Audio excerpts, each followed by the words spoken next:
Hey everyone, video here for you. As you can probably tell by the title, went to Gen Con 2024, went with a couple of friends.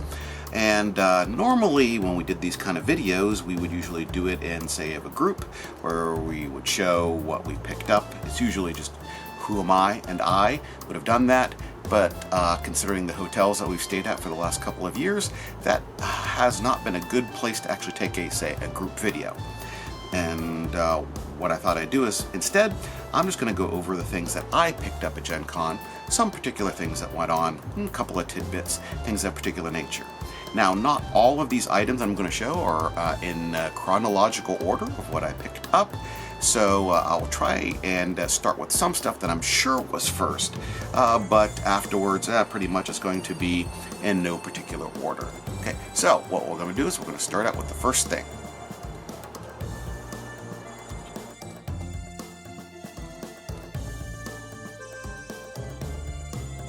So, the first booth I stopped at was Kingdom Death, and well, usually on the first day the lines are massively long.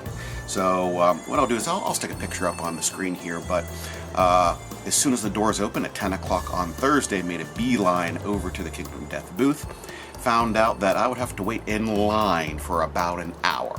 Now, that wasn't the bad thing. That I had two other friends who got in line and they were a bit delayed getting into line. They waited about 2 hours in order to get through the line and pick up the item that they wanted. So let's talk about some stuff, find out what I got here, and I can't fully remember what's going on here. So picked up the Kingdom Death Stampede Glaive Zell. Got there, a nice picture there. Nothing like that. Let's turn it this way. Then there was also, what was this particular one? Take a look here. And this is, I think this was like the Bat Hunter or something like that. See here, the Golden Bat Hunter. So let's go ahead and just pull this out. Usually what I do is that when I pick up stuff from Kingdom Death, whether it be a sale or a Gen Con or anything like that, I usually get the stuff that has game content in it. Like this one has the Gilded Great Cleaver, and it also has, well, there's another art card there. Well, there's a first run collector's edition card, statement of authenticity or whatever it may be. And then what else came with the Serrated Great Cleaver? So I believe that was one that just was debuted at Gen Con, I think. They had a list of the things that they were offering, and a number of them had, hey, this is a Gen Con premiere, but those were available, I think, on the most recent sale, like 2 weeks before Gen Con. So there's that there. And let's see what else. Got some Golden Bat dice. I haven't opened those to see what they are. Let's see here. The legendary character Glow. And looks like there, four minis in there. Glow and different lantern years of the campaign. Legendary character. Pattern, 3 pattern cards, 3 pattern gear cards, a set of 7 survival action tokens, and 1 install guide. And then the other thing got was the Lantern Armor Aya. It's a legendary character and painter scheme, so that comes with a Plastic Survivor, then the Painter Scale Survivor, legendary character card, 2 seed pattern cards, 2 seed pattern gear cards, pattern card, pattern gear card, a hybrid armor card set, an install guide, and scene pattern rules card. And of course, what you do is that if you get, oh, wait a minute, there is another thing in here. And then I got Survivors of Death #1, and that comes with 4 miniatures, 4 plastic cards, seed pattern cards, and a lot of partridge and a pear tree. Things like that. You can probably see that on the website. And, oh, this was my map. I'm going to toss that over there.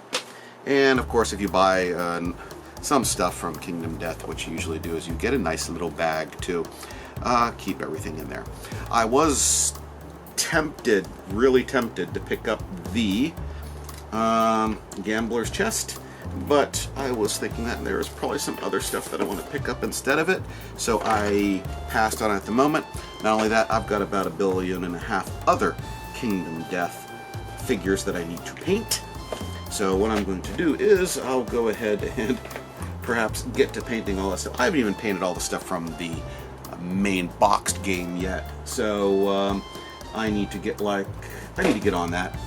The sooner the better. That way I can actually play it and have a semi-decent setup with all the various options and figures, just to make it look good. Technically, I could put everything together, and well, I'm rambling and everything like that. So that was Kingdom Death. So what I'm going to do is I'm going to go start the next booth. Just a moment.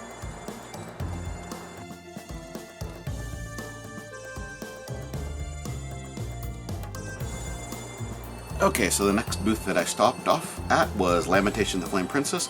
I usually do that. I usually go up to James Edward Raggy and I say, hey, when's the GM guide coming out for Lamentation of the Flame Princess? Ask him every year. So he said that he had a person working on it, but a variety of different things happened.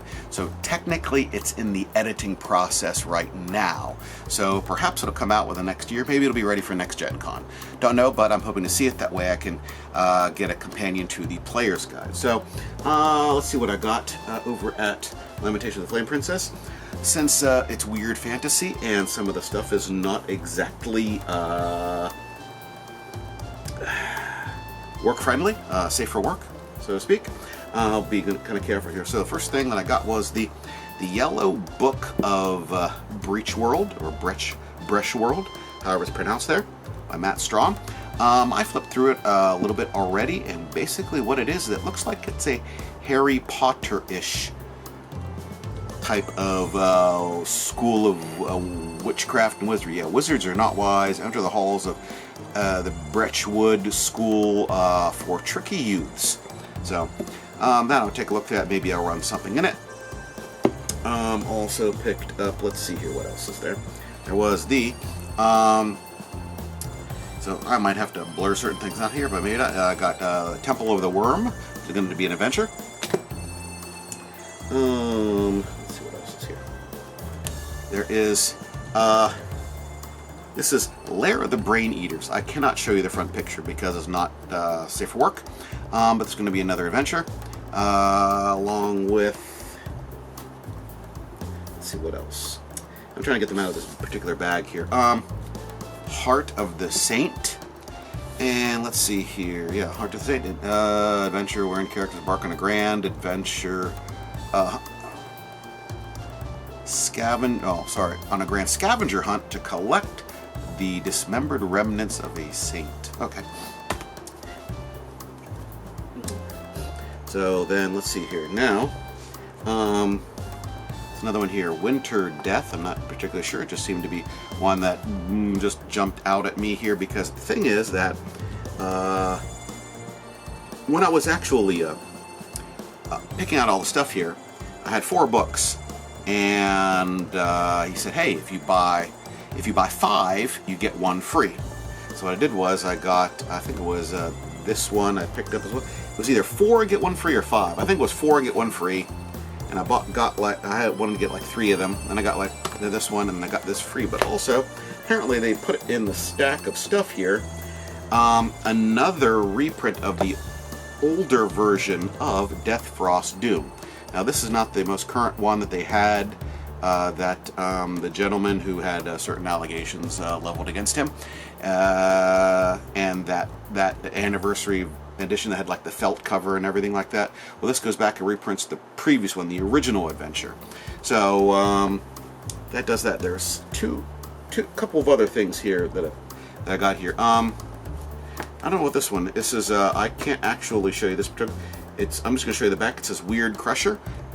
It's not safe for work, so I can't show you that there. And there was a Gen Con price list and everything that I got. However, when you bought a certain amount there, you also got the Golden Chicken of King Kors. I think that's what it is. It's once activated by winding this friendly magico-mechanical poultry. Once activated by winding, this friendly magico-mechanical poultry lays a new egg every 1 to 6 days. If both white and yolk are consumed or are cooked, the following effect occurs. And there are 48 different results that you can get. And you also were given, along with this, a 48-sided die. No, not a 30-sided die, not a 40-sided die, a 48-sided die, wherever the 48 is. Can't find where the 4, doesn't matter. So for example, let's say, I got number 23. What does this one say? Lime green egg with light blue yolk. Spit poison 3 times up to 30 feet at a single target. Save versus poison or die. So, got that. But, last thing I did was that it wasn't the first day, it was, I think it was the second or third day that I went back there. I think it was the second day.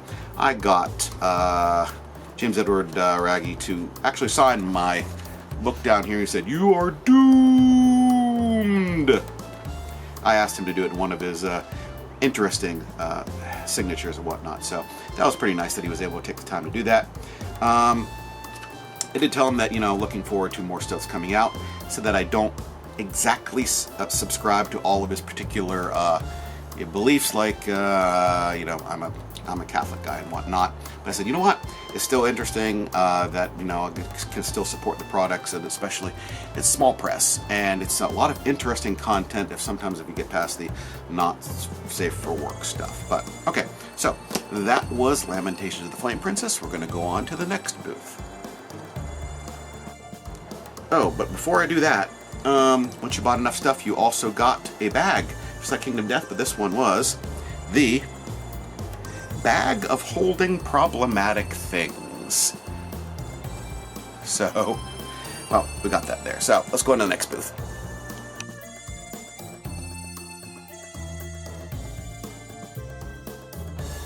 Okay, now here's where things start to go off the rails, because I'm not 100% sure in what particular order I did these particular things in. So the next thing is going to be Chessex. Chessex had a couple of different booths there, and they have all the dice and everything that they do. They just strictly do dice, and they had a couple of tumblers and things of that particular nature. But what I do is, just about every time that I go there now, and we didn't get to go to the 2023 Gen Con, but what I usually do is I go down and get what is known as a pitcher of dice. They have these boxes set up at the different corners where it has like various dice, sometimes factory extras and things of that particular nature. What you can do is you can either get a mug and you can put dice in it and select it, and it's so much money. But then you could just basically take the pitcher, like a beer pitcher, scoop up a bunch of dice out, put stuff on there, and the total of it is, without selecting anything, it has to be random, was about, I think it was like $45-ish or whatnot. So what I usually do is that I go and I get a big bag of dice, and you can probably just see just from this, it's a bag full of dice. What I do is I take this into work, and I say, hey, whoever comes on up to, I'll put it aside somewhere in the little kitchenette area or whatnot. Say, hey, look, went to Gen Con here. Here's some dice. Pick out, your D4, your D6, D8, D10, 12, and 20, and they can have a set of dice. So it's just nice because I'm such a wonderful, spectacular, awesome, generous, and very modest person. But what I usually do is I go through the bag first, and then I pick out a couple of items that I like, and I usually keep those.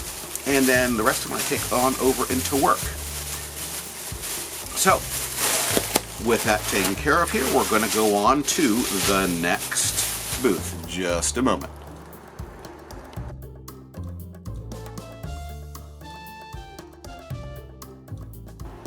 So, I stopped by the Palladium Books booth there. Palladium Books, of course, they make their flagship product is pretty much Rifts. It's a role-playing game and a lot of different things like that.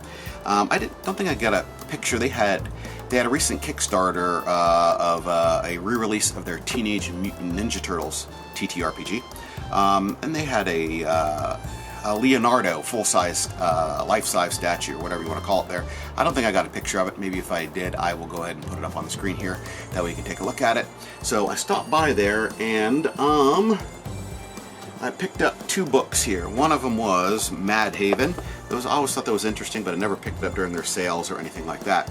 The other one here was Rifts England. And this is Rifts World Book 3. This came out when I started playing Rifts back in high school some 30-ish years ago. And later on what I did was I talked to the CEO and the gentleman, Kevin here, I can never say his last name right.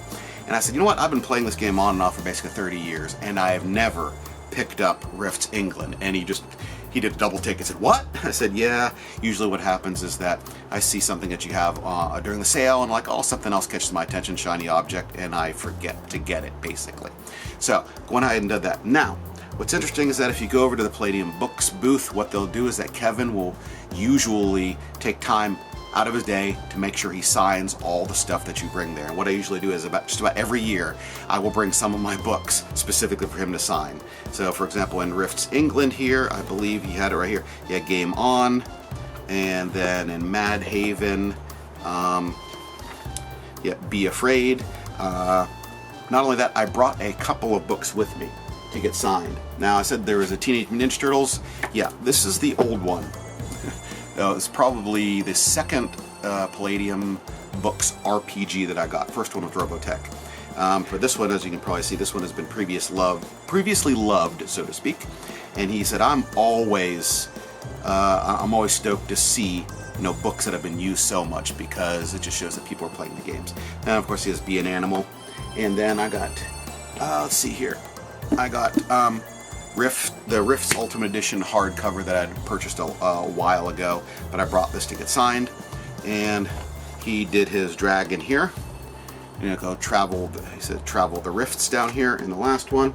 And originally I said, hey, that's all the books I have to get signed. And then I looked in my bag and I said, I'm sorry, I lied. I have one more book to sign, and that is the After the Bomb hardcover here. And he probably put Be an Animal in here or something like that. Yeah, Be an Animal. So if you don't know, After the Bomb was basically when they decided to not renew the license for the original TMNT RPG here. They used their setting with the rules, removing the Ninja Turtles scenarios and background from there, and they just went with their post-apocalyptic scenario, turned into an RPG of their scenario, After the Bomb, basically. Mutant animals, and the Empire of Humanity kind of thing like that. So that looks to me to be Palladium Books here. So what I'm going to do is I'm going to go on to the next booth. Just a moment.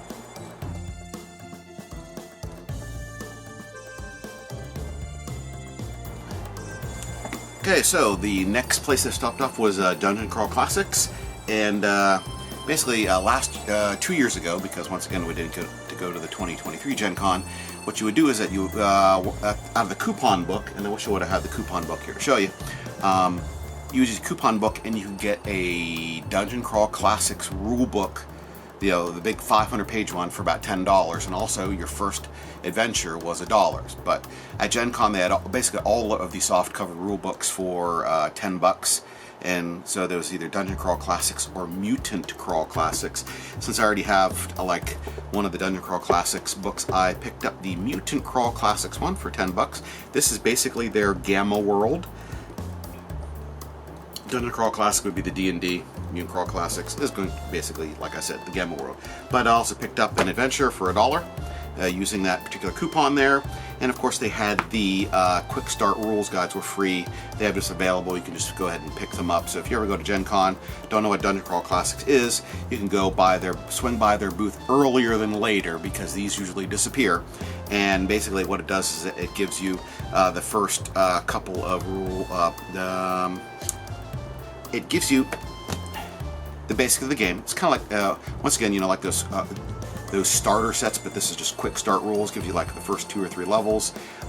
Previous versions of this had another adventure in it, but it doesn't look like this one does. So this is just the basic rules. So just in case you find it and you wonder what the heck is DCC, go ahead and pick it up. It might be worth your while there. So that being said, let's go on to the next one.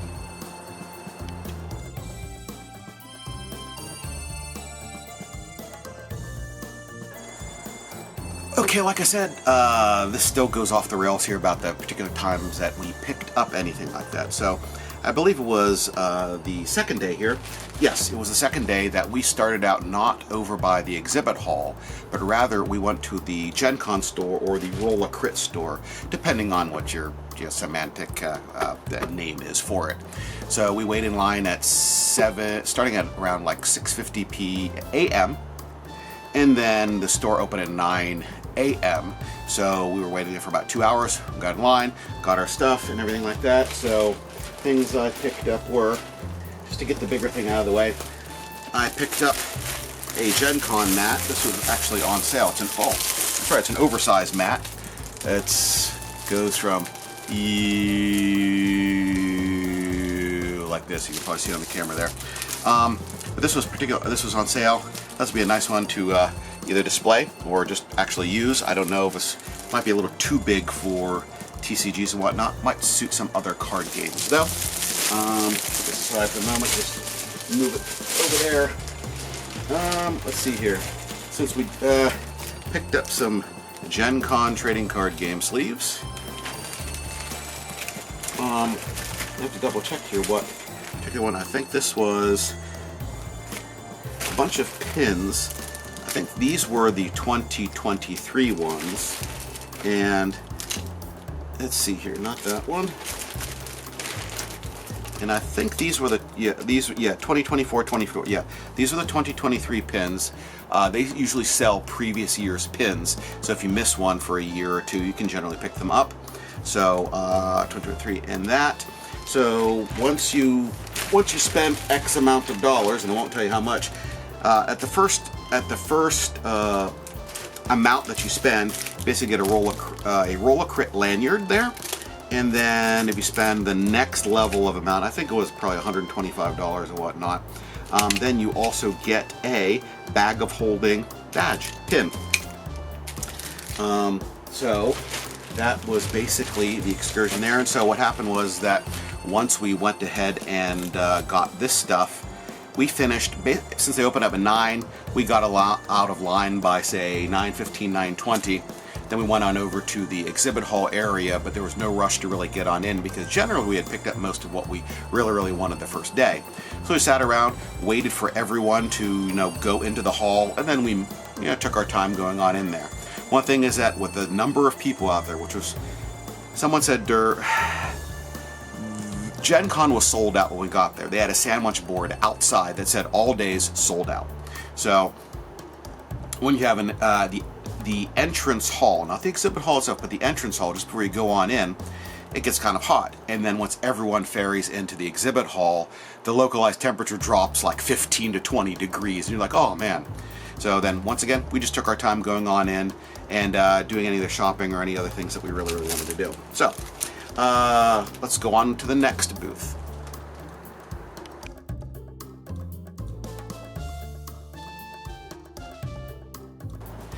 Okay, so this next thing was related to Settlers of Catan. If you're not familiar with it, and you might have seen it if you saw any of our previous Gen Con videos, what Settlers of Catan does over at Gen Con is that they have like a little mini quest-like thing. So at different times during the day, each of the days, there will be someone who's wearing a funny hat symbolizing one of the 5 different resource types in Settlers of Catan. And then what you'll do is that if you go up to them, they will give you a packet of 5 of that particular resource, whatever it is. So if, let's say you saw the person with the brick helmet or hat, whatever you want to call it, go on up there and ask them, they will give you a little plastic bag of 5 brick. Now, what you need to do is that for the remainder of the show, you need to go around and see if anyone else later on may have picked up the individual that has the stone or the sheep or the wheat or the wood. And then what you do is you trade the badges. Once you get all 5 of the different resource types, there's a card that also comes in the little plastic bag that they give you. And I don't have one because what you need to do is once you get it all, you fill out your name and email address and you turn it in. And what you do is you get a robber sheep badge signifying that you had completed the set. So it's a little bonus for taking your time to do all that. Who am I out there? He went around and he must have collected enough. I think he got like 5 or 6 complete sets of this right here, which is amazing. He took the time, but also he camped out like 1 or 2 different areas, and he just started talking to people. We saw people come by, hey, do you need this, whatever it is. Yeah, his ball cap, basically the back of it was, or front and back of it was covered in these particular badges, which is kind of nice there. But also, if you go to Settlers of Catan, they were giving out these nice little badges here. This is the board for Settlers of Catan, but once again, it's a pin, badge, whatever you want to call it. And then there was also, it looks like a robber sheep, pirate sheep badge they were always also giving away. So next time you go to Gen Con, maybe you might want to take part in this, depending how long you're going to be there. And generally they repeat the thing over the entirety of each of the days that Gen Con's having. So also, I think since I have this is the badge for the 4-day. This is the 4-day badge for Gen Con here. So what it is that on the second day, went outside and came back in, and they had someone who was cosplaying as Carmen Sandiego, and whom I saw her, and I went up there and says, "Hey, apparently she's in Indianapolis," and then she handed over a badge. I caught Carmen, Gen Con 2024, which is really funny. And then someone was giving away these, I guess, 3D printed, just general badges. It looks like it's for Settlers of Catan. It's wheat. I guess you could collect them too, but this was not something that was official. Just someone is giving out badges like this particular one right here. So let's go ahead and go on to the next booth.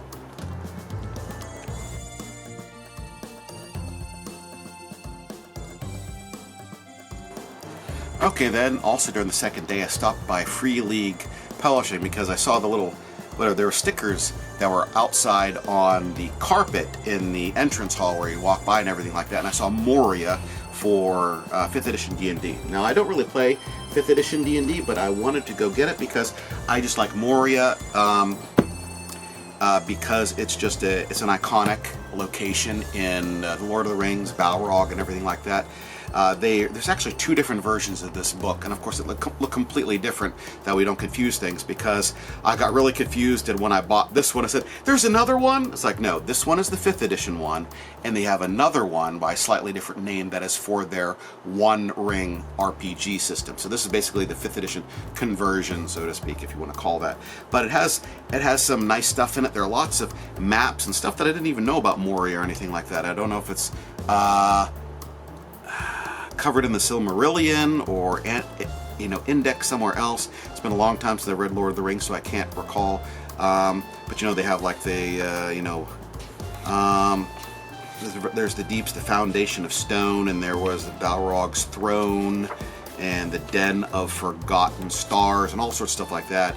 Has some treasures in it. Had just have the Balrog and all sorts of stuff like that, and some rules for expeditions, what you want to do, what kind of campaign are you doing? Are you going for mithril, or are you going for treasure, or things of that particular nature? I'll give it a nice read through here.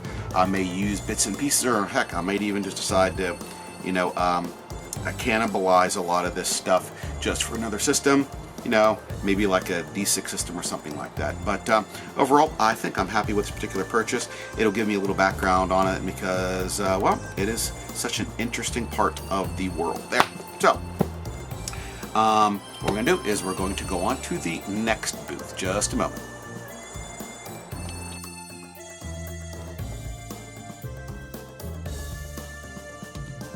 Okay, I'm going to do 2 particular ones in here.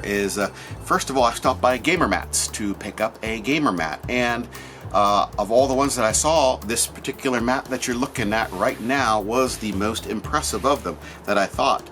I thought that was the most impressive anyway.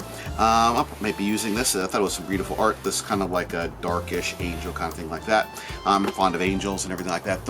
I think the wings do it for me or something like that. But not only that, is stopped by Ultra Pro, and they have I don't play much Magic the Gathering now anymore. I don't think I've played it for a couple of years, but they have a set out right now called Bloomborough, which is sort of a Magic the Gathering, say, Watership Down, but it has ferrets and owls and everything like that. But they have bunnies, and I love bunnies. Had them as a couple of pets. So I had to get the 3 things that symbolized the bunnies. So it was the sleeves. I don't know what the particular card is called there, but it's the one with the blue bunny. Looks like he's an alchemist, something, or she, or whatever it may be. Looks to be an alchemist.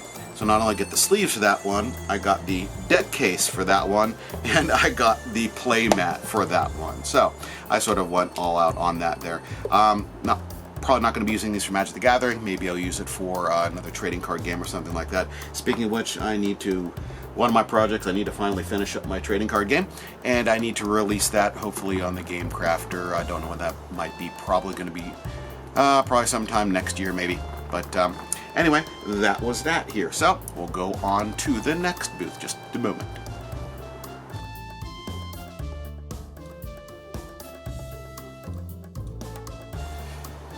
Next thing I did was that this was going to be on the, I believe it was the third day. Yeah, so this was, we did not attend all 4 days. What we did was, the 4-day pass, so we attended Thursday, Friday, Saturday, and then we left on Sunday morning.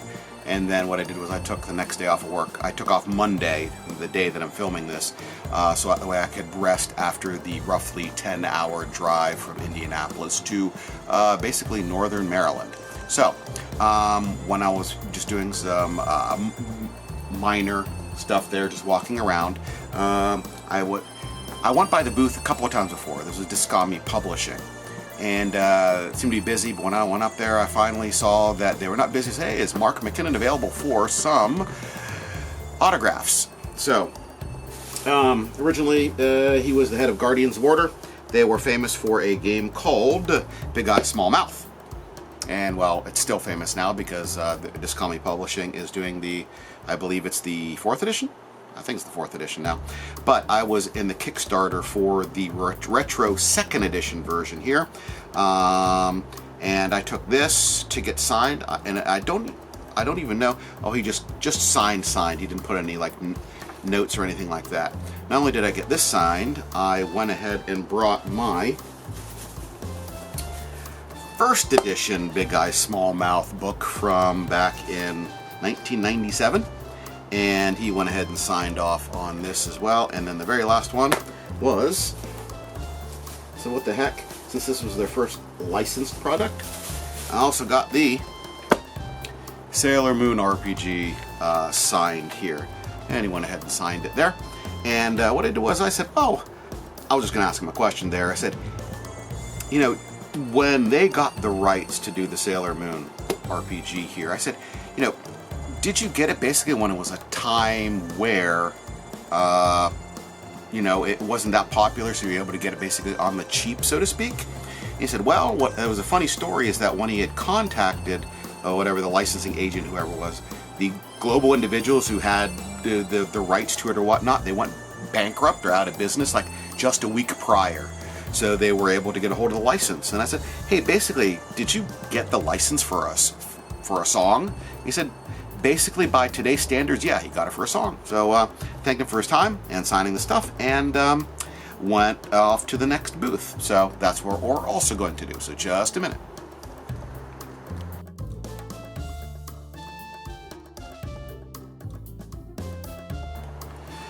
Okay, so I was walking around just a little bit aimlessly, and I stopped by the Japanime Games booth here, and I saw an interesting picture on a box of some sort of game or what, and I said, that looks interesting.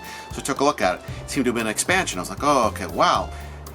This must be kind of expensive or whatnot. And then one of the staff members from the booth came up and said, hey, do you know anything about the game? And I said, I do not know. I was just looking at it. And he was going over a little bit, and I was, just sort of, half in a daze because I was still tired. But I said, hey, look, so what about the core game here? And I asked him that.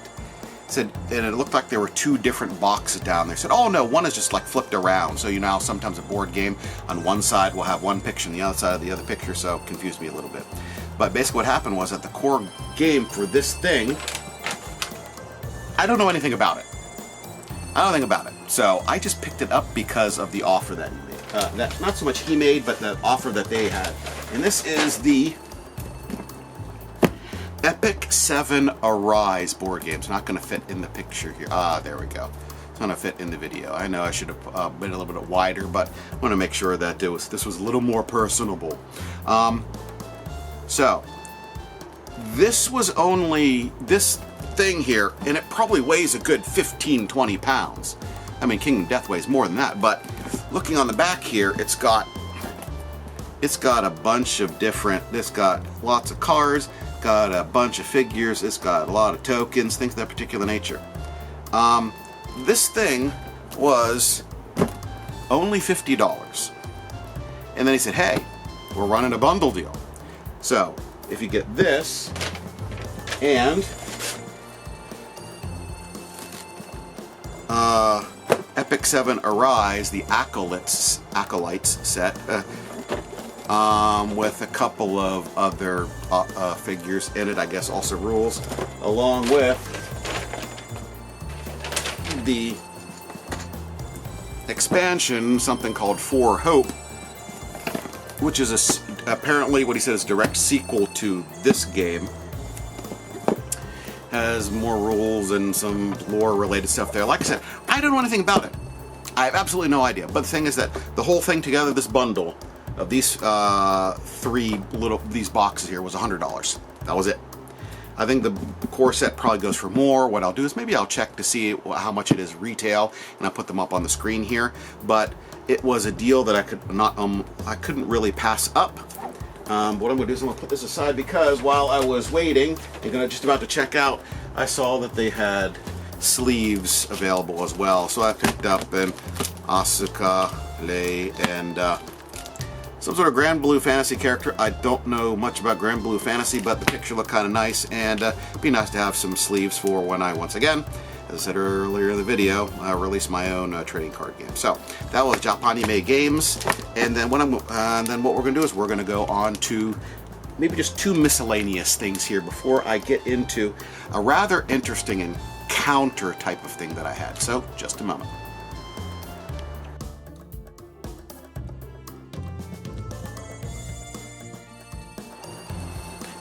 Okay, so just for the miscellaneous stuff first, there's also something else that I picked up at the Roll a Crit store, and this was a t-shirt for my boss. I was going to think about picking up a game for him so he could play with the family, but I don't know if they would even play it since because they're outdoor types. They do a lot of biking and RV four-wheelers and stuff like that. So I thought, what I'll just do? Get him a t-shirt, and hopefully it won't be confiscated once he enters the house, because apparently the rest of his family tend to take nice shirts from him. So this is for him alone and only for him. So the other thing that we went ahead and did was I stopped at a place called TT Combat. What they do is they do a couple of different games. One of the ones they have is called Carnival, and it's a miniatures game. Of course, you can probably see it from the figure here. And it's very acrobatic, a lot of actions, running, parkouring, stuff like that. Kind of interesting. It's a skirmish level game, so it's not like 40K where you need to have a billion different figures. You have like your own war band. I forget what it's called. It's been a while since I've looked at the rules or anything like that. I haven't picked up any of the figures. However, there's one that jumped out at me, and this was the Black Lamp. And he carries a lantern around, and I don't know much about him. Now, one thing you have to know about Carnival is that you can buy the rule book. However, there are no books that contain the stats for all of the war bands. In other words, all of the units and characters and everything like that. You literally have to go onto their site, and then you download the cards and you print them out. Now, there's some benefits to that and some downsides. The benefit is that they can do some errata, rules, upkeep, and everything like that, and they just have you go download or reprint it. The problem is that, let's say TT Combat goes out of business and the website goes down and you can't find anyone who has scans of the most current cards.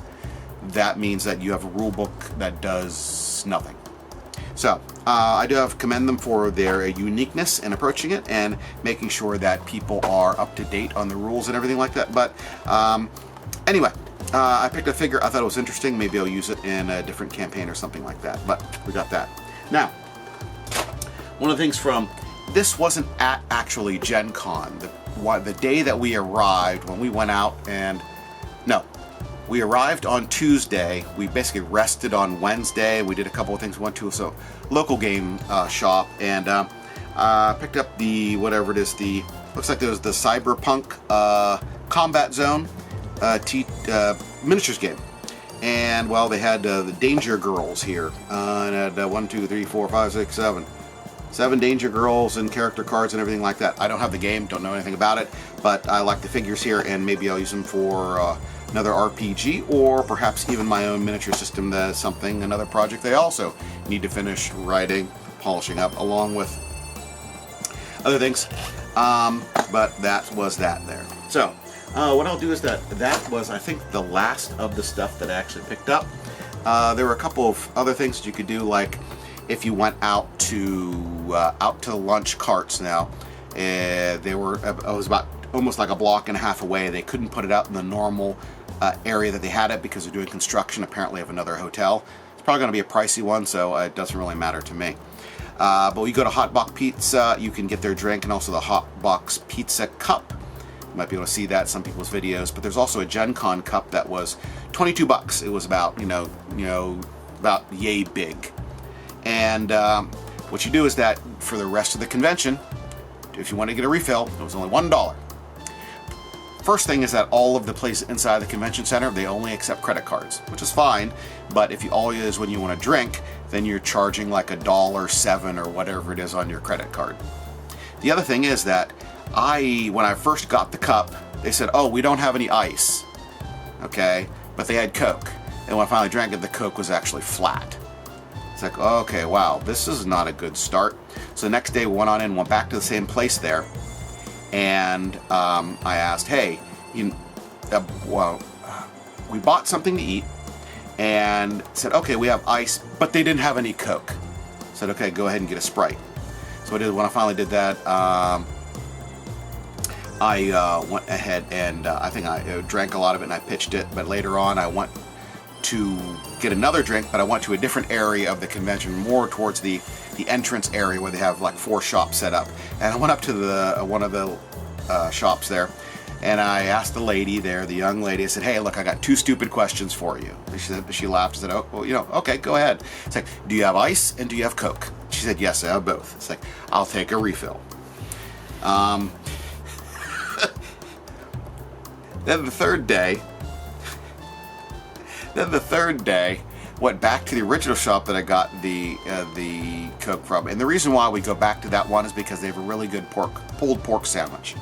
So I went back there, and once again, they didn't have any ice. They just had Coke. I'm like, no, I'm not fooling with that. So we went elsewhere to eat.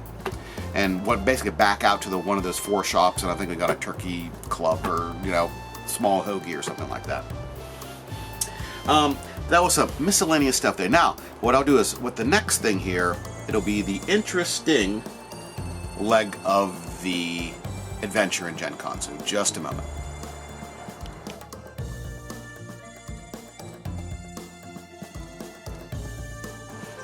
Okay, so what happened was I was just looking around at various things there.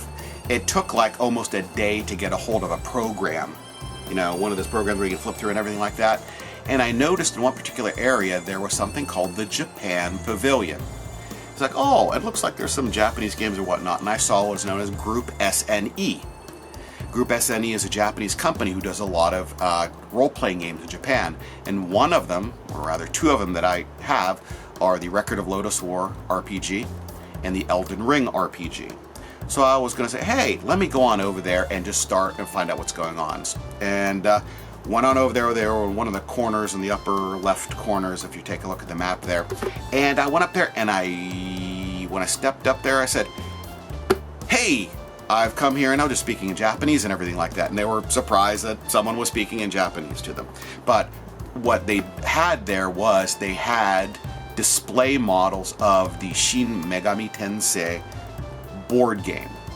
So I was really surprised to see that.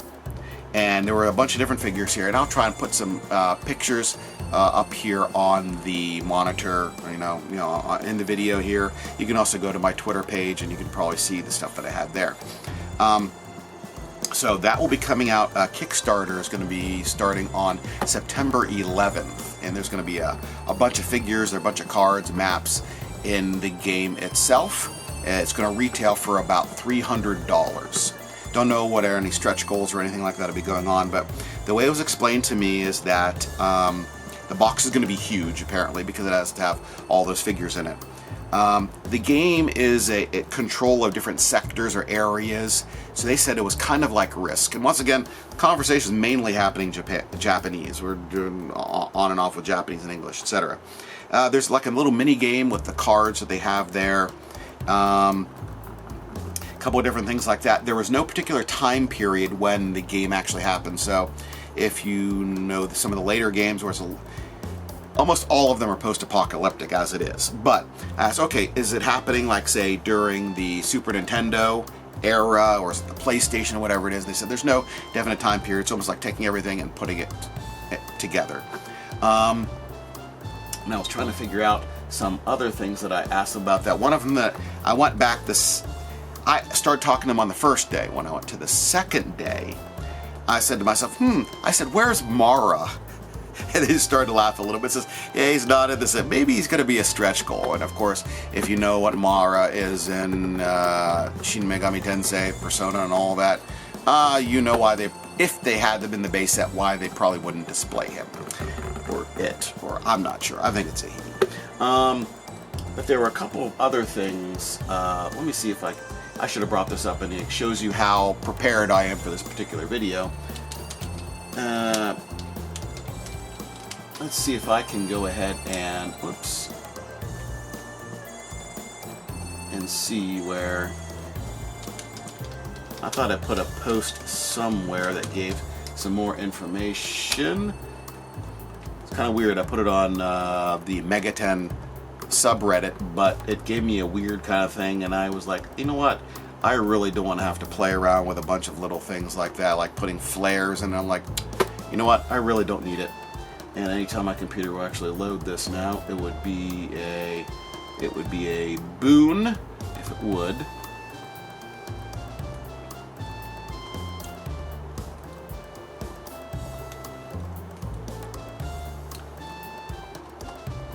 Okay, let me see what I put down there. Yeah, I said the game where we risk. There's a mini game. Yeah, the cards. I'm not sure about the rules, but all the cards that they showed, and you can probably see from the pictures that they have both Japanese and English on them. So, I think that's it. Let's see here. So yeah, that was probably about it. It was the most interesting one because I spoke to them in Japanese, and then I went back the next day and I asked them a couple more questions. And the third day, when I was finishing up just what we were doing, I stopped by and said, hey, look, everyone, thanks for speaking with me, and the staff has been kind and everything like that. I really want to thank everyone there. And I asked them if they were coming back next year. He said, well, it's a maybe. But then later on Twitter, X, whatever you want to call it, they just said, hey, well, we'll see you in 2025. So hopefully they'll be popping up in 2025 there. And with that last particular day, on the third day, we left kind of early. We left at like 2:30 or something because we had done basically everything that we wanted to on that last particular day. Went out, had dinner and everything like that, went to bed, got up, and then we left at around 7 o'clock on Saturday and got back into our area around 5 o'clock, mainly because there was some road work going on during basically the very last leg of our journey, which extended it by twice as much. So the last leg of the journey took about 45 minutes, but because of the construction and blocking off various areas, it took like an hour. It took an hour and a half instead, maybe. So, anyway, that was the Gen Con excursion for 2024. So, thank you for watching the video here, taking the time out of your day. Maybe you have it on the background, whatever it may be. Just want to thank you for tuning on in. Go ahead and like and subscribe if you want to see more particular content like this. And I'll try to get more stuff on out here.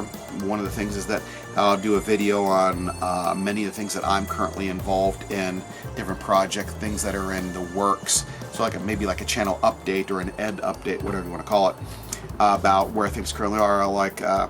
For most of the rest of the year now, because of the work that I'm involved in, where I'm working to get to a certain attainment level of the products that are made, we're going to be working 6 days a week, every other week. So probably going to be tired, and that will influence, work output, on the hobby end, on the personal end, not so much work there.